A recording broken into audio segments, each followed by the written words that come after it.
You are now entering a doorway that was never meant to be found. A frequency between logic and fear, static and memory, truth and illusion. There is no time here, no map, only stories, each one a transmission from the edge of understanding and the boundary beyond. This is not a channel. This is not a dream. This is Mr. Zone. You're listening to Mr. Zone, where logic ends and shadows begin. Tonight's story is about the things we were never meant to hear. A faint voice on the other end, a song behind the silence, or a whisper from a room that should be empty. Because once you start listening, you can't unhear what's in the walls. Derek and Melissa had been trying for years. They weren't the kind of couple who posted about it or joined support groups or made vision boards. They just kept hoping, quietly, together.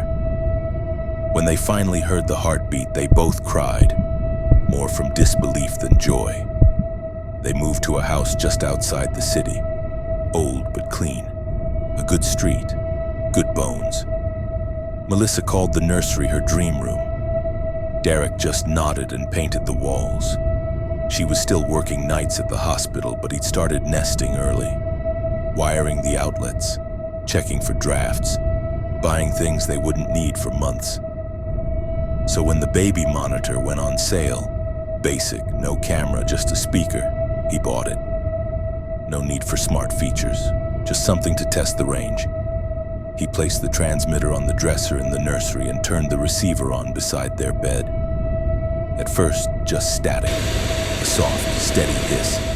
But around 2:13 a.m., the sound changed. It wasn't static anymore, it was humming. A woman's voice, low, soft, like a lullaby sung from the far end of a hallway. Derek sat up. The crib upstairs was still empty, and his wife was still at work. The next morning, he checked the settings, the channel, the wiring, everything. No interference, no strange sources, no other devices nearby. He even unplugged it. That night, it turned itself back on. Same time, only this time. The humming turned into words. Not yet. He's still listening. Derek froze. The voice wasn't familiar, but it felt close. Too close. He crept upstairs, thinking maybe it was some freak radio signal. But the nursery was quiet. The monitor's red light blinked, steady. He pressed his ear to the wall beside the crib, and that's when he heard it. A creak, like an old wooden chair rocking from inside the wall. The next few nights were worse. Every night at 2:13, the voice returned, always whispering, always from somewhere just behind the drywall. Sometimes it spoke softly, like it was comforting something. Other times it muttered angrily, pacing. He heard dragging sounds, knuckles against the studs, a soft tap, tap, tap that moved with him when he walked the hallway. One night he moved the monitor to the basement to test the signal. At 2:13, it crackled to life. "I told you not to listen." He unplugged it again, smashed the receiver with a hammer, threw the pieces in the trash. But that night he woke to the sound of breathing, a deep, slow, coming through the baby's vent. The next morning he called the store where he bought the monitor.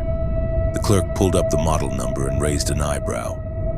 "Sir, this was discontinued in 2014.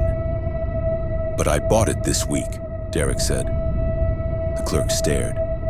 "Then someone sold you something they shouldn't have had." He drove straight to a junkyard and dumped what was left of the monitor. Went home. Didn't speak a word of it to his wife. He unplugged everything from the nursery. No electronics, no speakers, just the crib. And silence. And for a while, the house stayed quiet, until the baby was born. The nursery stayed quiet for the first few months. Derek refused to install any electronics, no camera, no receiver, just the crib, a nightlight, and a white noise machine. But every now and then, at exactly 2:13 a.m., the baby would wake, not crying, just staring, eyes fixed on the wall, listening. One night, Derek stood outside the room waiting. The monitor was gone. The baby was silent, but just beyond the wall. He heard it again, the voice, softer now, fainter. "Hush now, don't wake him, not yet." Then quietly, from the crib, the baby began to hum, a lullaby that no one had ever sung to him. Some people use monitors to keep their children safe, to listen in, just in case. But some signals come from the wrong side of the wall, and some lullabies weren't meant to be heard. This has been Mr. Zone, and if you ever hear a whisper in the dark, don't answer it back.